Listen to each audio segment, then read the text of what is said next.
ঠিক এভাবেই দীর্ঘ ২১ বছরের সম্পর্ক ছিন্ন করে এক প্রকার নাজেহাল হয়েই প্রিয় ক্লাব বার্সেলোনা ছাড়তে হয়েছিল ফুটবলের মহাতারকা লিওনেল মেসিকে। মেসি বার্সা এক অবিচ্ছেদ্য সম্পর্ক, কেননা ফুটবলের এই মহাতারকার ক্যারিয়ার সর্বোচ্চ পর্যায়ে পৌঁছানোর পেছনেও রয়েছে বার্সেলোনা অধ্যায়। তবে এখন আবার সময় হয়েছে প্রশ্ন করার, লিওনেল মেসি কি আবার বার্সেলোনায় ফিরবেন?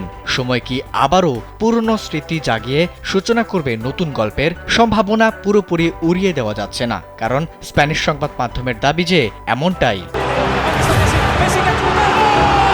২০২৫ সালের ডিসেম্বরে ইন্টার মায়ামির সঙ্গে চুক্তি শেষ হচ্ছে এই ফুটবল জাদুকরের। সবকিছু ঠিকঠাক থাকলে আর্জেন্টাইন মহাতারকার সঙ্গে হয়তো চুক্তির মেয়াদ বাড়াবে মেজর লিগ সকারের ক্লাবটি। তবুও মেসির সামনে পুনরায় ইউরোপের যে কোনো ক্লাবে খেলার সুযোগ থাকছে, কেননা যুক্তরাষ্ট্রের ফুটবল মৌসুম শেষ হয়ে যায় ডিসেম্বরে। আর নতুন চুক্তির শর্ত অনুযায়ী মাঝের এই সময়টায় লোনে অন্য ক্লাবে খেলতে পারেন ফুটবলাররা। সেক্ষেত্রে ২০২৬ বিশ্বকাপের আগে নিজেকে ফিট রাখতে ইউরোপের যে কোনো ক্লাবে খেলার সিদ্ধান্ত নিতে পারেন লিও। যদিও ইন্টার মায়ামির ছাড়পত্র দিলে তবেই তা সম্ভব।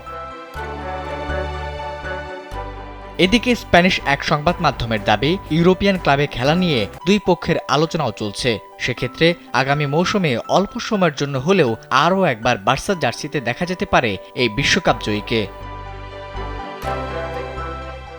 অন্যদিকে মেসিকে ফিরিয়ে আনার ব্যাপারে সব সময় আগ্রহ প্রকাশ করেছে বার্সেলোনাও। ২০২১ সালে আবেগ ঘন বিদায়ের পর মেসির আবারও খেলার সুযোগ অসম্ভব মনে হচ্ছিল।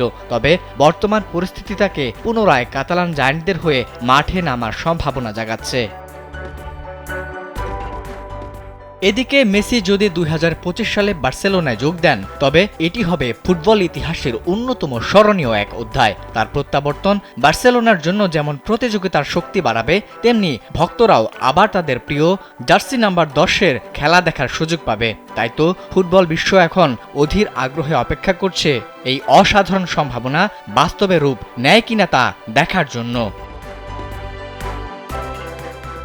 এর আগে ২০২১ সালের জুনে শেষ হয় বার্সেলোনার সঙ্গে মেসির চুক্তি। তবে মেয়াদ শেষ হওয়ার আগে চুক্তি নবায়ন করা থাকলেও আর্থিক সমস্যা মেটাতে না পারায় শেষ মুহূর্তে ঘোষণা আসে বার্সেলোনা ছাড়ছেন মেসি। সে সময় আচমকা ঘোষণায় মন ভেঙে গিয়েছিল কোটি কোটি বার্সেলোনা সমর্থকদের। আবিদ হাসান, কালবেলা।